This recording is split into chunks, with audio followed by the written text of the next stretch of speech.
Hello my dear friends, welcome back to our channel hydrogen chemistry. तो जैसे कि हमने प्रीवियस क्लास में डिस्कस किया था मैटर और उसकी थियरीज़ के बारे में, तो आज हम डिस्कस करेंगे कि मैटर रिलेटेड कौन कौन से इम्पॉर्टेंट क्वेश्चन है जो हमारे सीटेट एग्ज़ाम के पॉइंट ऑफ व्यू से इम्पॉर्टेंट है।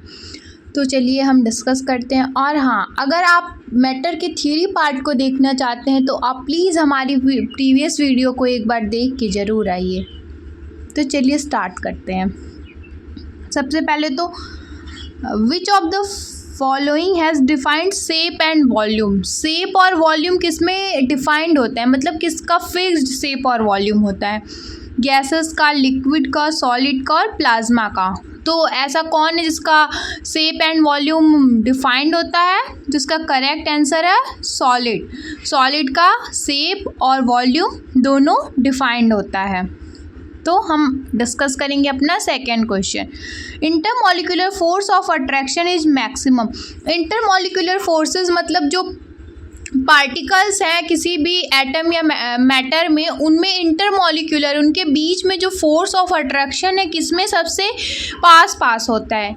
तो जो सबसे हार्ड है उसमें सबसे पास इंटरमॉलिक्यूलर फोर्सेस होंगे। तो इसका भी करेक्ट ऑप्शन होगा सॉलिड, ऑप्शन सी।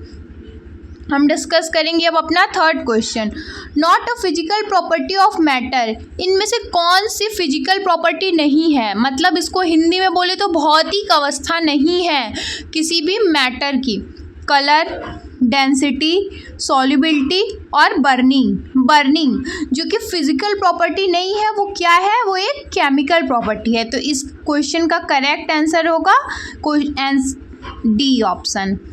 देन हम डिस्कस करेंगे अपना question number 4, conversion of solid directly into gases. अगर हम सॉलिड को डायरेक्ट गैस में कन्वर्ट करते हैं विदाउट कन्वर्जन ऑफ लिक्विड, तो इस प्रोसेस को हम क्या बोलते हैं? इस प्रोसेस को बोलते हैं सब्लिमेशन। ये बहुत ही इम्पॉर्टेंट क्वेश्चन है और ये हमारे सीटेट एग्ज़ाम में बहुत बार पूछा भी गया है। Responsible for cooling effect. Cooling effect के लिए कौन रिस्पॉन्सिबल है? हमने अपने थियरी पार्ट में ये सारे टॉपिक बहुत ही अच्छे से डिस्कस किए हैं, तो आप ज़रूर एक बार थियरी पार्ट को देखें और फिर आप यहाँ आएँ। तो कूलिंग के लिए सबसे ज़्यादा रिस्पॉन्सिबल कौन होता है? एवोपोरेशन। एवोपोरेशन क्या है? एक सरफेस फिनोमिना है और ये कूलिंग के लिए बहुत ही इफ़ेक्टिव होता है। अब हम अपना क्वेश्चन नेक्स्ट डिस्कस करेंगे। मैटर किससे मिलके बना हुआ होता है? मैटर किनसे मिलके बना हुआ होता है? एटम से, मॉलिक्यूल से, दोनों से या किसी से भी नहीं? तो एटम और मॉलिक्यूल्स दोनों से मिलकर के क्या हुआ होता है? मैटर बना हुआ होता है। तो इसका करेक्ट ऑप्शन है option C, compressible state of matter.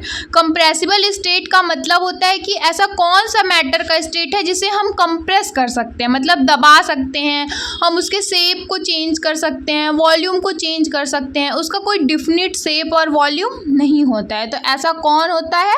Gas. Gas का कोई शेप और वॉल्यूम निश्चित नहीं होता है। नेक्स्ट क्वेश्चन हम डिस्कस करते हैं। Increase in temperature generally causes. Temperature के इंक्रीज होने से क्या होता है? तो जब टेम्परेचर को हम बढ़ाते हैं तो जो काइनेटिक एनर्जी है मॉलिक्यूल के बीच की, वो भी इंक्रीज हो जाती है। तो इसका करेक्ट ऑप्शन है option C. Next question, which factor does not affect evaporation. Evaporation को कौन सा फैक्टर है जो कि अफेक्ट नहीं करता है? सरफेस एरिया भी अफेक्टेड होता है, टेम्परेचर से भी अफेक्टेड होता है एवोपोरेशन, ह्यूमिडिटी से भी, शेप ऑफ कंटेनर, कंटेनर के शेप से अफेक्टेड नहीं होता है। तो इसका ऑप्शन करेक्ट ऑप्शन है डी। अब next question, smallest particle of matter that can exist independently. ऐसा कौन सा स्मॉलेस्ट पार्टिकल है जो कि एग्जिस्ट करता है इंडिपेंडेंटली? तो मॉलिक्यूल। इसका ऑप्शन करेक्ट है ऑप्शन सी। अब हम डिस्कस करेंगे अपना next question. So the maximum diffusion जिसको हिंदी में हम क्या बोलते हैं? विसरण। ये नॉर्मली हाई प्रेशर से लो प्रेशर की ओर होता है। तो मैक्सिमम डिफ्यूजन हमें किस में मिलता है देखने को? गैस में। नेक्स्ट क्वेश्चन हम डिस्कस करेंगे, change of liquid into solid. Liquid को सॉलिड में चेंज करने के प्रोसेस को क्या बोलते हैं? इस प्रोसेस को हम क्या बोलते हैं? फ्रीजिंग। लिक्विड से जब भी सॉलिड में चेंज होता है, जैसे वाटर है, वाटर का जब फ्रीज़ करते हैं हम तो वो सॉलिड में चेंज हो जाता है, तो इस प्रोसेस को हम फ्रीजिंग बोलते हैं। Next question, not a matter. इसमें से क्या है जो कि मैटर नहीं है? एयर एक मैटर है, वाटर भी मैटर है, स्मोक धुआं वो भी एक मैटर का ही पार्ट है, लाइट, लाइट क्या है? मैटर नहीं है।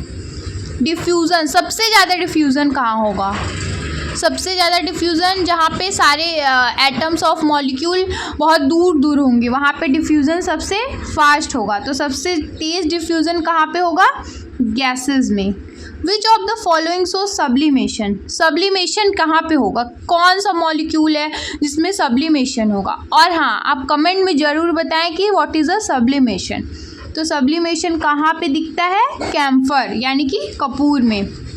बॉइलिंग किस पॉइंट पे होती है? बॉइलिंग किसी भी टेम्परेचर पे हो सकती है, बॉइलिंग पॉइंट से कम टेम्परेचर पे होती है, अबव बॉइलिंग पॉइंट पे होती है, only at a boiling point. तो बॉइलिंग पॉइंट पे ही कोई भी चीज़ बॉयल होना स्टार्ट होगा। Which property help in identify the substance. किसी भी सबस्टेंस को आइडेंटिफाई करने के लिए कौन सी प्रॉपर्टी है, मतलब कौन सा गुण है जिससे हमें पता चलता है कि ये इसकी प्रॉपर्टी है? तो इसका करेक्ट आंसर है ऑप्शन सी, डेंसिटी। अब हम डिस्कस करेंगे अपना next question, which is a physical change. इसमें से कौन है जो एक फिजिकल चेंज है? Cooking of food, melting of ice, rusting of iron, burning of paper. तो इस क्वेश्चन का आंसर आप हमें कमेंट में बताएंगे, और अगर आपको नहीं आएगा तो हम आपको फिर इस क्वेश्चन के आंसर को नेक्स्ट वीडियो में बताएं। Which change is a reversible. इसमें से कौन सा चेंज है जो कि रिवर्सिबल है? बर्निंग है, रस्टिंग है, फ्रीजिंग ऑफ वाटर है, या कुकिंग है? तो फ्रीजिंग ऑफ वाटर, वाटर को हम जब चाहें तो फ्रीज़ कर लें, जब चाहें तो लिक्विड फॉर्म में ला दें, तो ये क्या है? रिवर्सिबल। मतलब कि रिवर्सिबल को हिंदी में बोलते हैं कि जिसको हम चेंज कर सकते हैं, मतलब वापस ला सकते हैं उसी अवस्था में, किसी भी चीज़ को उसकी पुरानी अवस्था में वापस लाने को ही रिवर्सिबल प्रोसेस कहते हैं। Smell of perfume spread due to. जो परफ्यूम है, अगर हम परफ्यूम एक जगह कहीं पे स्प्रे करते हैं तो वो पूरे इन्वायरमेंट में फैल जाती है। तो इसका रीज़न क्या है कि स्मेल परफ्यूम की पूरे इन्वायरमेंट में फैल जाती है? डिफ्यूज़न। और डिफ्यूज़न कहाँ होता है? Diffusion always occur in low pressure to high pressure. Diffusion कहाँ होता है? लो प्रेशर से हाई प्रेशर की ओर। Okay, thank you for watching. अगर आपको हमारी वीडियो पसंद आती है तो लाइक करें, शेयर करें और सब्सक्राइब करें।